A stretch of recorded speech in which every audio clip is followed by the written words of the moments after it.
Alright guys, let's take a look at number one. We're given the electric field intensity and we're given the distance. We got to find the potential difference between them. That's the voltage. We know that potential difference is equal to the field times the distance, so we can multiply those two numbers together. The unit for electrical potential difference is voltage. That's a capital V. Here we're given the voltage, we're given the distance, and we got to find the field strength. So we can just rearrange our equation that relates the three of those things to solve for field strength. And then once we get that, we can plug in our numbers and divide.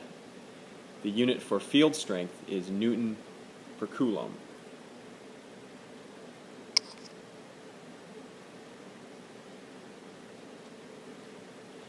We're given the distance, and we are given the field strength.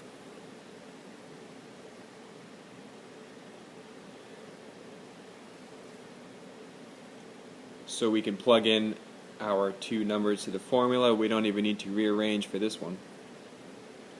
500 volts.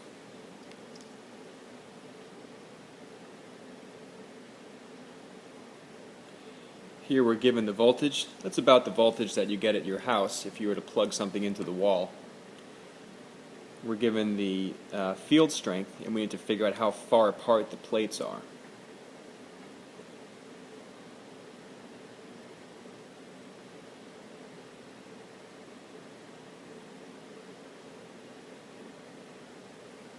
It's a very small distance, right?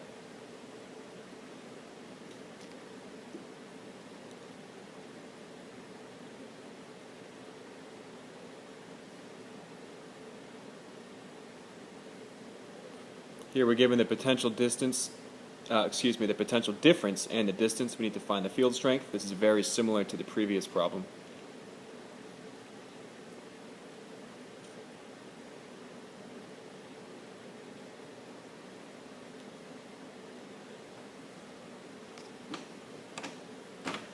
Okay, now we're talking about energy. The question is what work is done. Remember that work is energy. Think back to that work, energy, and power unit where we talked about work and potential energy and kinetic energy. Hey! Hold on, I gotta pause this. No, I'm just doing my, hang on, my video. Alright, sorry about that. Where were we? Oh, I was saying, yeah, so we're talking about work. The unit for work is joules. And it's the same joules as any other kind of joules. It's energy. So the point I'm trying to make is the energy that electricity does is the same as any other type of energy. Kinetic, potential. We didn't talk about spring. Now we're talking about energy produced from voltage or an electric field. It's all the same, okay? The energy is universal. And this is just the latest type of energy that we've learned about. So this type of work, the 4.5 joules, you can turn that into potential energy, or you can turn that into kinetic energy, excuse me. It's all the same thing. Anyway, let's keep going.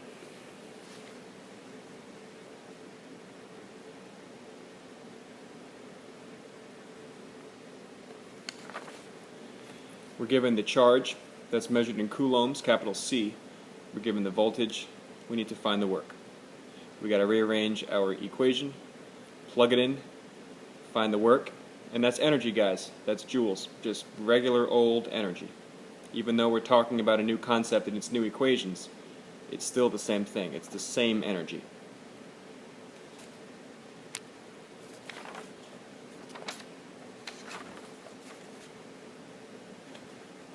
We're given the electric potential difference. We're given the charge, measured in coulombs.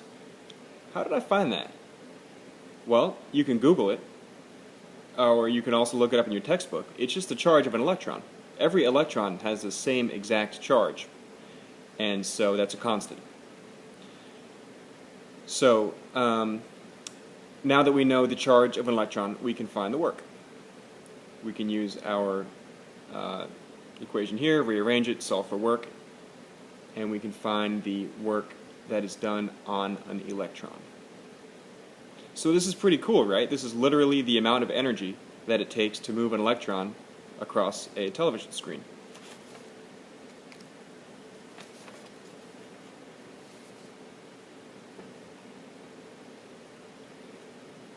We have to recall the electric potential difference from problem number 3. That's 500 volts.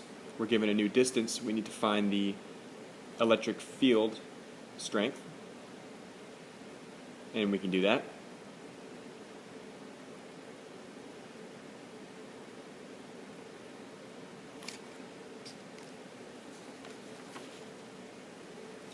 Here we're given the electric field from a particle accelerator.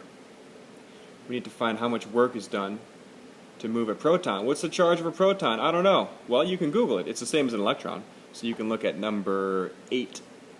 The charge of a proton is the same as an electron. It's just the opposite, right? Proton's positive, electron's negative. But it's still the same magnitude, and we still measure it in coulombs.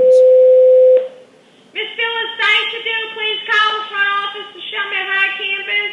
Miss Phyllis Dysadoo, please call right now. Once we find the electric potential difference, that's the number on the bottom there, you can plug that into your other equation to find the work.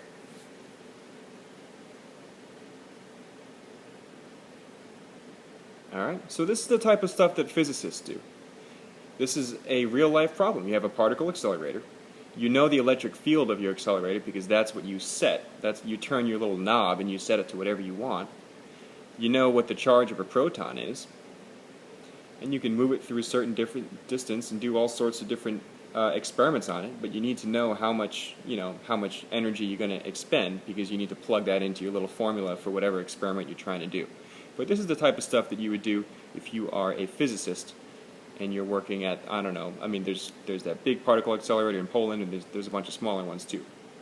So if you like this stuff, then you should go into physics.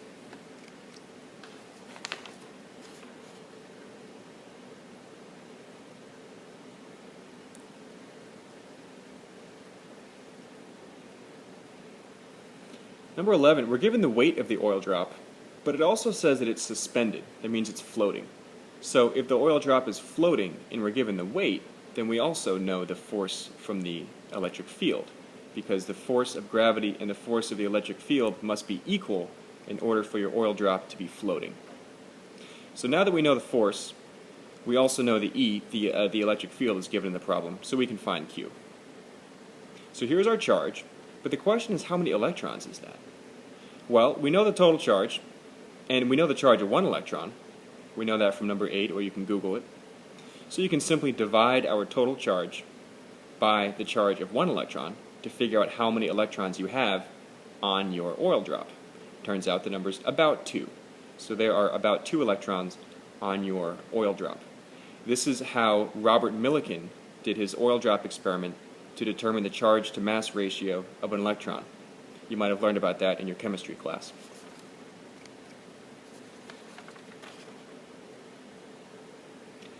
Here we're given that the oil drop carries 1 excess electron. Sorry, that's a typo on number 12. The oil drop carries 1 excess electron. So we know what the charge is. It's just the charge of 1 electron.